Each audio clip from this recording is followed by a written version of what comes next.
Friday morning the following week, my phone buzzed at 6:45. I was in the kitchen pouring coffee.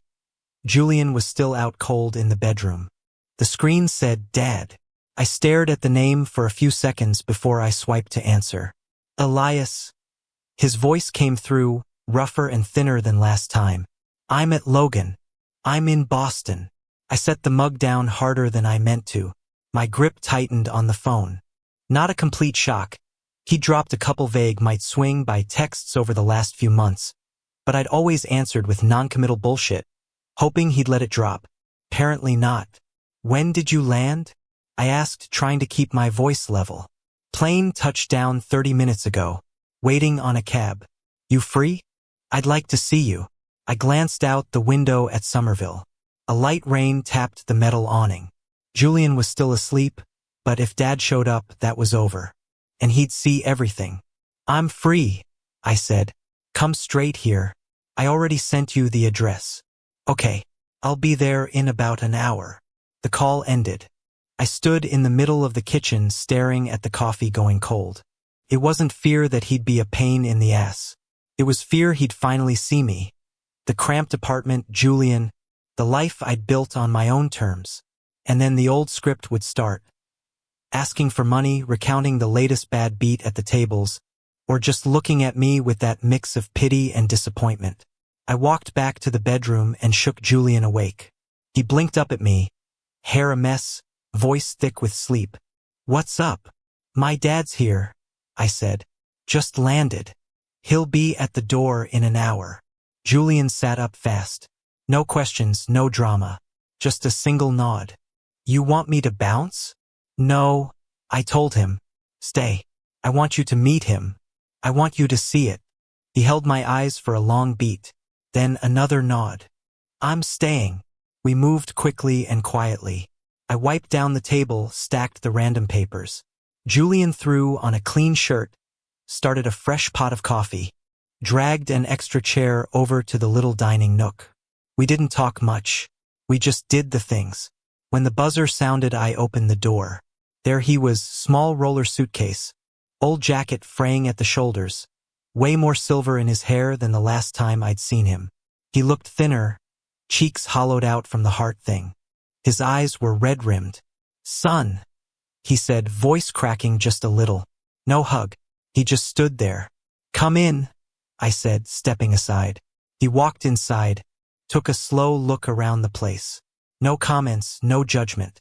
Just a small nod when his eyes landed on Julian standing by the kitchen counter. "Hey, sir," Julian said, stepping forward and offering his hand. "I'm Julian." Dad shook it, gave him a once-over head to toe, then just nodded again. We sat at the tiny table. I poured him coffee. He took one sip, set the mug down. "I'm not here for money," he said quietly. "I came because I got scared.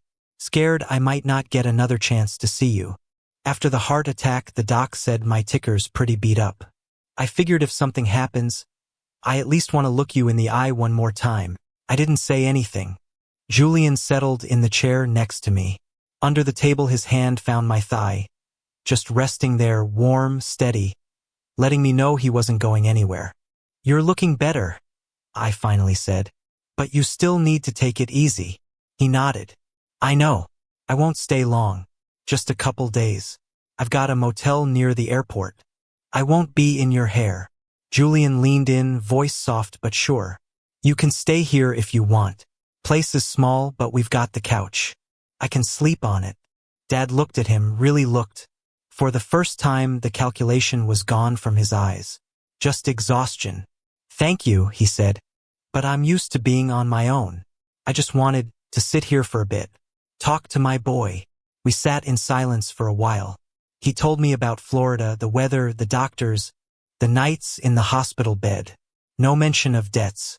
No sob stories about poker. Just the quiet parts. Lying awake alone, thinking about me. I listened. For once I didn't interrupt, didn't start mentally tallying how much it would cost if he stayed longer. I just let him talk.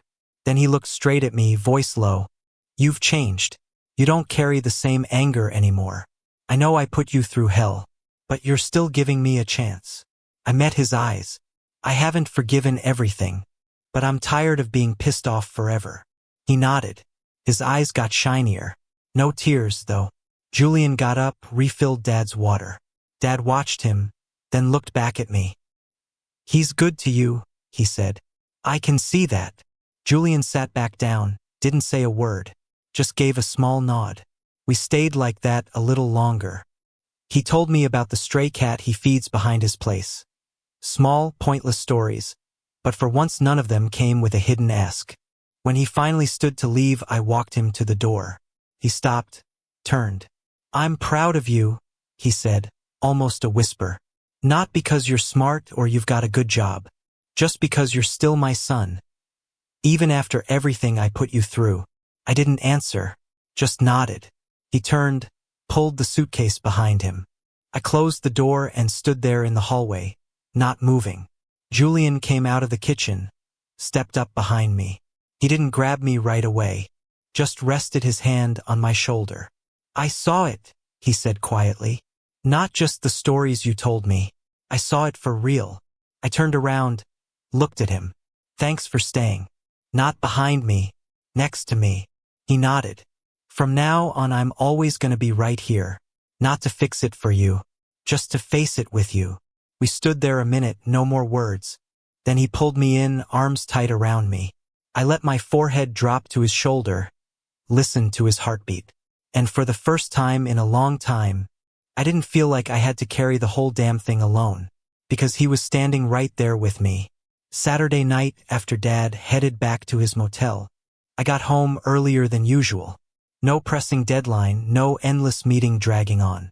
I stopped at the store on the way, picked up fresh chicken thighs, potatoes, some greens, and came back to make something simple. Herb-roasted chicken with mashed potatoes and a quick salad dressed with olive oil and balsamic. Julian walked in around 7. He peeled off his polo right at the door, hung it neatly, then came straight to the kitchen and wrapped his arms around me from behind like he always does. He didn't say much, just rested his chin lightly on my shoulder and inhaled the smell of dinner. You made the one I like, he murmured against my neck. You like roasted chicken, I said. I do. But tonight we're not rushing through it. First we redo the spreadsheet. I turned off the burner and faced him. He grabbed his laptop from the living room, set it on our little dining table. This wasn't the excited energy from when we first taped that paper to the fridge. This time he was calm, eyes serious. I want to start over, he said. Not 50-50 anymore. Proportional to what we actually bring in. I nodded. No argument. We sat down, opened the old file. Julian pulled up the Excel sheet, deleted the split even columns, created a new tab, shared plan real ratio. He plugged in last month's numbers.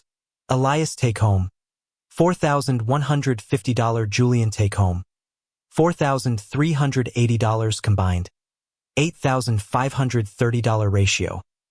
Elias 48.65%. Julian 51.35%. He scrolled to fixed expenses.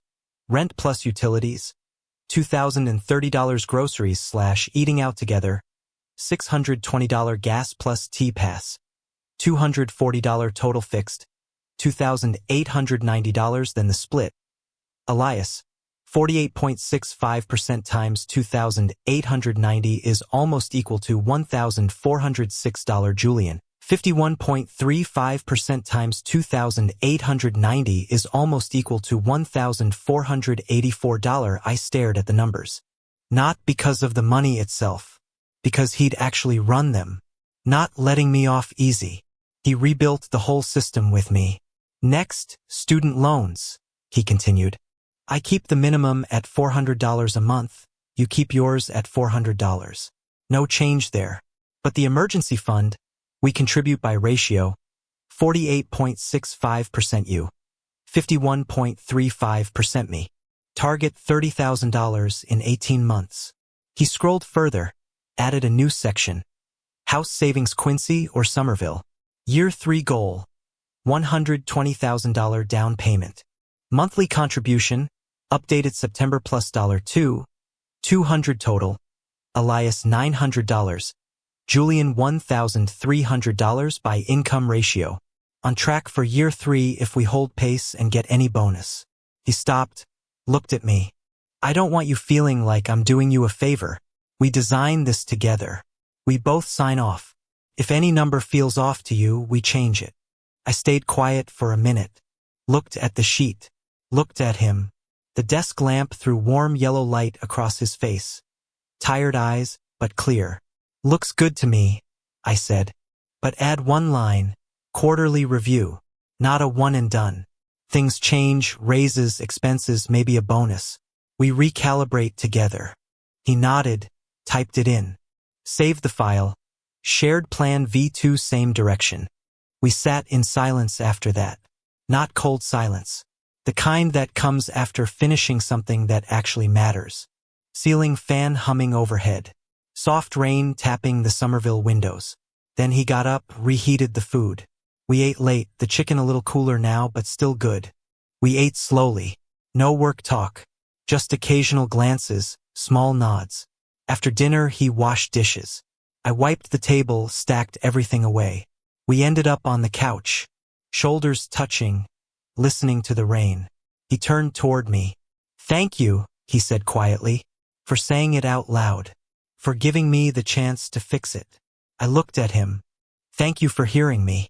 Not fixing it out of pity. Fixing it because you want us to do this right. He reached over, brushed his thumb lightly across my cheek. I didn't pull away. He leaned in, pressed a soft kiss to my forehead. Not rushed, not hungry, just warm. We went to bed. He slid in behind me, arm around my waist. I tucked my head against his chest, listened to the steady thump of his heart. That night I slept deep. No cold gaps.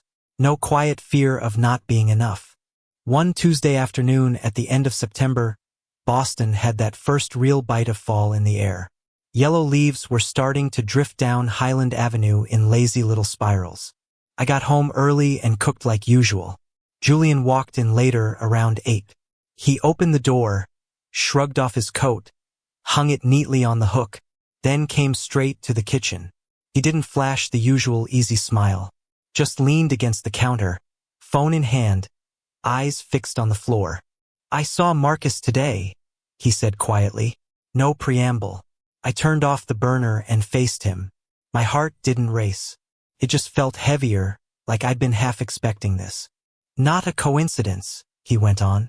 He emailed last week, asked to meet one-on-one. Not business, personal. I said yes because I wanted to close the door for good. He set the phone on the counter. Screen still open to the old email from Marcus. Subject line. One last time. Short body. Coffee near the Prue. Not about deals. Just a proper goodbye. Julian's reply. Fine. 5 p.m. Tuesday. I nodded. Didn't press for details. Just waited. He got there early, Julian said, voice steady. Still sharp suit, hair perfect, same as always. He cut right to it. Big real estate deal closing soon. If we got back together, not love, just a power couple on paper, it would help both of us. His dad would back off, and he'd fast-track me to partner. Then he said, you were a healthy phase of growing up, but now it's time to get real. He paused, took a slow breath. I told him, I'm not going back because of Elias. I'm not staying because of Elias. I'm here because I finally figured out who I want to be. And that guy doesn't sell himself for any deal, no matter how big. Not because I'm scared of losing Elias. Because I'm not the person who sells anymore. He looked at me. Eyes calm. No tremble. Not performative. Just the truth he'd already said out loud. He gave this small laugh, said I'd regret it. I told him, maybe. But at least it'll be my regret, not someone else's. Then I stood up, left cash for the coffee, and walked out. Didn't look back. I stayed quiet, not doubting, just processing. I turned back to the stove, ladled sour soup into 2 bowls, set them on the table, pushed his toward him. Eat, I said. It's getting cold. He looked at the bowl, then at me. No big grin, no sudden hug, just a nod. He pulled out the chair and sat, picked up the spoon. We ate in silence. Spoon against ceramic, ceiling fan humming, dry leaves tapping the window outside. No need for more words. Marcus was history, not because I'd won, not because Julian was afraid of losing me, because he'd chosen himself. When the bowls were empty, he pushed his aside and looked at me. "Thanks for not asking a million questions," he said softly. "I didn't need to," I told him. "You already said what mattered." He nodded, then stood and started clearing. I stayed seated, watched him rinse the bowls. Water running, dishes clinking. He dried his hands, came back, sat right next to me on the bench. "I'm not scared of Marcus anymore," he said. "Not because I'm suddenly tough, because I know what I want. And I want this, here, with you. Even if the apartment's small, even if we count every dollar, even if some nights we just sit quiet." I looked at him. For once he wasn't saying it to comfort me, just stating fact. "I'm not scared either," I said. "Not because you turned him down, because you came home and told me everything. No hiding." He reached over, brushed the back of my hand. I closed my fingers around his. Not tight, just enough to feel the warmth. We sat like that until the sky outside went full dark. No need for more talk. No dramatic kisses. Just side by side, listening to the rain start tapping the windows. Later he got up, turned off the kitchen light. I followed. We went to the bedroom. He lay down first, arm out waiting. I slid in against him, head on his chest. He held me a little tighter than usual. I closed my eyes, listened to his heartbeat, steady. A year after we moved into the Somerville place. Nothing fancy, no anniversary, no big occasion. Just a regular Saturday night at the end of June the following year. Boston had finally warmed up. Windows wide open, Charles River breeze carrying fresh-cut grass, and the low hum of cars on Highland Avenue. Julian got home at 7:15. He stripped off the polo at the door, hung it neatly, came straight to the kitchen and wrapped his arms around me from behind like always. Not much talking, just chin on my shoulder, quiet inhale of whatever was simmering. After dinner we did what we do. Sat on the living room floor, backs against the wall, laptop open between us. Julian pulled up the Excel file, tab shared plan V3 same direction. We'd already versioned it 3 times in the last year. He scrolled to the latest numbers. Elias student loans, $20,000 left, down from $28,000. Julian student loans, $7,200 left, down from $12,000. Emergency fund, $22,400, target $30,000. House, savings, $28,800, year 3 goal, $120,000 down payment for a Quincy or Somerville condo. He added a fresh line today. House savings, June update, plus $2, $500 contributed. Elias $1,000. Julian $1,500. On pace to hit goal 4 months early if year-end bonus holds. He pointed to the line chart he'd redrawn last week. Savings curve climbing, debt curve dropping, intersection right around year 3. "Look," he said, "if we keep this rhythm, year 3 we can put down on a 2-bedroom condo in Quincy. Close to the T, near the park. Probably $450, $500K. Not Back Bay, but ours." "I like Quincy," I said. He nodded. Then Quincy. We sat quietly for a minute, staring at the chart. Not because the numbers were sexy, because we'd walked every step together. The months of splitting, even then switching to ratio. The stretches we cut spending to build the emergency pot. The nights we recalculated when bonuses came in short. The small fights that ended with us back on the floor tweaking formulas. No proposal. No ring. No sweeping forever speech. Just 2 guys on the floor, laptop in the middle, updating the plan like we update our life. Then I looked over at him. He was already looking back. No words needed. The look said enough. I don't know what the future holds. There'll probably be more arguments, work stress, nights when one of us is too tired and wants to quit. My dad might call again. Mr. Hargrove might ask pointed questions. Salaries might stall, the housing market might shift, or one day we'll have to redraw the whole target. But I'm not afraid of it anymore, because the guy sitting next to me is looking in the same direction. That's enough.